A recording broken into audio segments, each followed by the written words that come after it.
एक छोटा सा क्रिमिनल इतनी बड़ी जेल चला रहा है और एडमिनिस्ट्रेशन कुछ नहीं छोटा सा क्रिमिनल नहीं है, जितनी जो बेस्ट जेलें हैं वर्ल्ड की वहां से वो भागा हुआ है। छोटा उसको नहीं कह सकते आप उसकी इंसल्ट कर रहे हो। इंडिया की कितनी औरतें थी जो उसके ऊपर मरती थी, कि उसको लेडी किलर इसलिए कहते थे कि वो उसने गोवा में अपना बेस बनाया हुआ था कि वहाँ फॉरेनर लड़कियों की नंगी लाशें इतनी बीच वगैरह पे मिलती थी, कहते हम लोग परेशान हो गए थे। तो बाद में पता लगा ये काम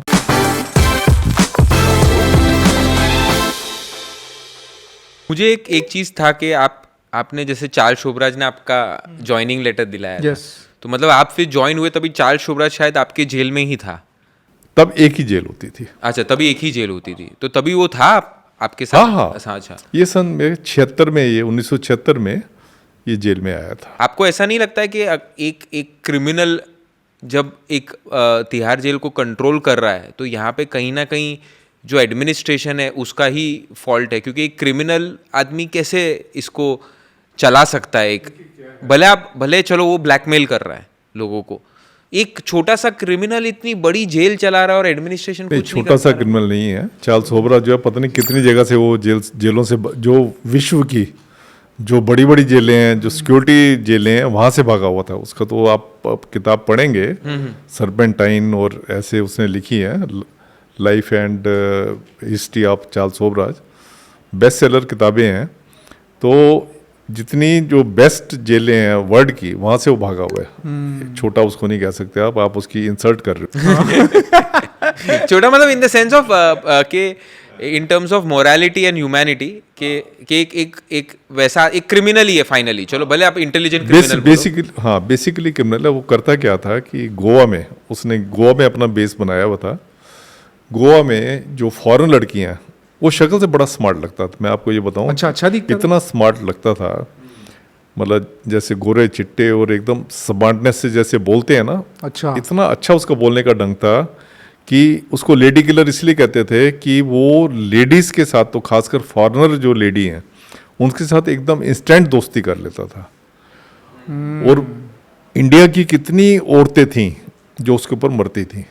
हम लेटर वगैरह उन दिनों में देखते थे, क्योंकि कोई भी लेटर किसी प्रिजनर को नहीं जा सकता जब तक कि जेलर पढ़ता नहीं है। खुद पढ़ उसको ऐसे ऐसे लव लेटर आते थे, हमें तो कई बार शर्म आती थी कि जेलर को तो कोई नहीं पूछता और चार्ल्स शोभराज एक कैदी को इतने लोग पूछ रहे हैं। इंडिया वाले लड़कियों ने लिखा था। डॉक्टर लड़कियां, अरे बाप रे, डॉक्टर लड़कियां आंध्र प्रदेश से उसका वो आता था। एक डॉक्टर थी जो उसके उसमें चाहती थी रिलेशनशिप बनाना उससे। तो इसको ये क्या करता था कि फॉरेन लड़कियां जो है, गोवा में इसका बेस होता था, जो फॉरेन लड़कियां होती थी उनसे दोस्ती करता था। दोस्ती करके फिर खाना वगैरह खिलाना, ये करना वो करना, और उनको बताना, ये ऐसा शो करता था जैसे कि एक गाइड है। इसको इंटरेस्ट होता था कि उनके लूटने में, जो रुपया पैसा वगैरह वो लेके आई होती थी, ये उनको क्या करता था कि खाना खाने गए, कोई नशे की चीज़ खिलानी उनको, नशे की चीज़ खिला के उनको रेप करना। इसके बाद 6 या 7 केस चल रहे थे ऐसे, रेप करना, रेप करके उसको एविडेंस मिटाने के लिए उसका मर्डर कर देना। उन दिनों में मैं आपको बात कर रहा हूँ, ये 76, 77, 78 में काफ़ी वहाँ के जो एसपी थे, वो बाद में जेल पे उनकी पोस्टिंग हो गई थी, वो बताते थे कि वहाँ फॉरेनर लड़कियों की नंगी लाशें इतनी बीच वगैरह पे मिलती थी, कहते हम लोग परेशान हो गए थे। तो बाद में पता लगा ये काम चार्ल्स शोभराज करता था। तो उसकी पर्सनैलिटी ऐसी थी कि वो जहाँ जाता था डोमिनेट करता था। अब जेल में आया, जेल में भी उसने डोमिनेट करना शुरू किया, क्योंकि पर्सनैलिटी उसकी ऐसी थी, वो मतलब ऐसे लल्लुओं की तरह बैठ ही नहीं सकता था। उन दिनों में बड़ा मशहूर होता था कि सुपरिटेंडेंट का जो बैक रूम होता है उसमें ये अपनी गर्लफ्रेंड को लेके बैठा रहता था। मतलब आप देखें, जो चीज़ मतलब अनथिंकेबल है आज की डेट में, ऐसा लोग कहते थे उस टाइम पे। पर मैंने जो ब्लैक वॉरेंट किताब लिखी तो उसने पढ़ा कि मैंने उसके बारे में जो लिखा हुआ है, फिर चार्ल्स शोभराज का मुझे फ़ोन आया, कहने लगा सर आप मुझे पहचानोगे तो नहीं? मैंने कहा बोलो कौन बोल रहे हो? कहने लगा मैं चार्ल्स शोभराज बोल रहा हूँ, मैं आजकल फ्रांस में इसी फलां होटल में ठहरा हूँ।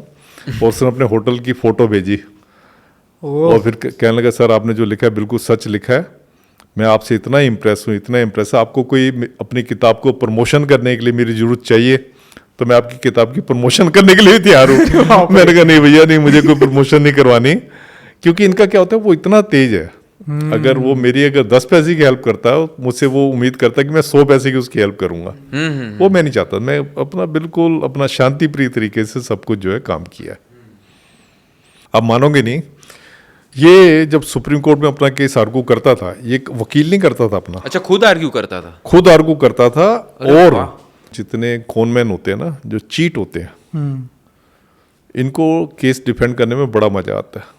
और ये जनरली मैंने देखा है कि ये केस अपना खुद डिफेंड करते हैं। मैंने इसको देखा, प्रेम शंकर शुक्ला को देखा, सुनील बत्रा को देखा, पता नहीं 20 नाम मैं आपको गिना सकता हूँ खुद ही करते। जो अपना केस खुद ही करते थे और जीत के गए यहाँ से। तो इसको तो मैंने खुद देखा अपना के, और बल्कि अपना केस क्या, अगर इसका बस चलता 50 दूसरे लोगों का भी केस दूसरे करता का और जीत के आता। गारंटीड मैं आपको कह रहा हूँ जीत के आता। ये इतनी अच्छी अच्छी पिटिशनें बनाता था। जेल में हमारे क्या होता है कि आपका जो बाहर का वकील होगा ना, आप उसको कहोगे ना एक पिटिशन लिख के दे, वो इतनी अच्छी पिटिशन नहीं लिख सकता जितनी अच्छी पिटिशन जो ये हैबिचुअल प्रिजनर होते हैं ना, जो ये लिख के देते हैं। इनकी सबसे ज़्यादा डिमांड इनकी जेल में होती है हैबिचुअल प्रिजनर्स की, क्योंकि इनको पता होता है ये सारा दिन अंडरटेल्स के बीच में बैठते हैं। इनको सारा पता होता है कि कोर्ट, ये वाला जज जो बैठा है आपको इस ग्राउंड के ऊपर बिल दे देगा, ये वाला जज जो बैठा है इस ग्राउंड पे आपको छोड़ देगा। हर एक जज का इनको सारा, इनके पास एक कच्चा चिट्ठा होता है।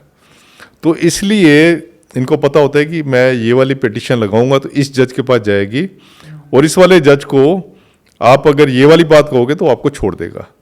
तो इसलिए हमारे यहाँ जो प्रिजनर हैं वो इतने पॉपुलर हैं। कोई आम प्रिजनर को आप कहोगे ना कि तेरे को एक सुप्रीम कोर्ट का इतना सीनियर एडवोकेट दे रहे हैं और वो तेरा केस लड़ेगा, और दूसरी बात तेरे पास ऑप्शन ये भी है कि चार्ल्स सोबराज से तूने लिखवानी है तो उससे लिखवा ले, वो चार्ल्स सोबराज को प्रेफर करेगा, वो सीनियर एडवोकेट के पास नहीं जाएगा, चार्ल्स सोबराज के पास जाएगा। और अभी भी ऐसे हैं, अभी भी चार्ल्स सोबराज जैसे बहुत सारे प्रिजनर हैं जिनका कि मेन शौक ही यही है, जो उनकी एक हॉबी है, उनकी हॉबी यही है कि कैदियों की पेटिशन ड्राफ्ट करना और उन पेटिशन को जो है कोर्ट में लगाना, और कोर्ट से इतनी अच्छे तरीके से पेटिशन लिखी होती है कि उस पर रिलीफ मिल भी जाती है। अगर एक्सपीरियंस है ना उनको। एक्सपीरियंस है, अगर 10 पेटिशनें जेल से जाती हैं बाहर, मैं एग्जांपल दे रहा हूँ, पेटिशनें तो काफ़ी ज़्यादा जाती हैं, अगर एक दिन में 10 पेटिशनें गई जेल से कोर्ट के लिए, उसमें से अभी भी 8 पेटिशनें जो होती हैं वो प्रिजनर्स की लिखी हुई होती हैं। वो लोग पैसे लेते होगे? हाँ, उसके बदले में क्या फिर? हाँ, वही पैसे लेते हैं। देखिए जेल में ना दो काम जो हैं बड़े मशहूर हैं। एक तो पेटिशन लिखने का, दूसरा है नाई का। नाई बाल काटने बार आपने शोले पिक्चर देखी होगी ना, शोले पिक्चर में वो था ना, वो जेलर की जो है वो कटिंग कर रहा होता है, साथ में कहता है कि वो जो वीरू और वो जो दूसरा है, ये लोग जेल से भागने का प्लान बना रहे हैं। जासूस रहता है। जासूस, ये मतलब एक तरह के सुपरिटेंडेंट के जासूस होते हैं जो नाई होते हैं। जेल के अंदर पैसे नहीं चलते, पहले जैसे कूपन होते थे, अब बंदा कोई उसको कैंटीन से कोई चीज लेके दे देता है तो कुछ न कुछ तो देते हैं, कोई मतलब ऐसे वो नहीं है कि कुछ नहीं देंगे। और जो पढ़ा लिखा प्रिजनर है वो तो पेटिशन बनाने पे पेटिशन ही करेगा। हाँ, और जो दूसरा होता है वो नाई का काम करना पसंद करता है। करेक्ट।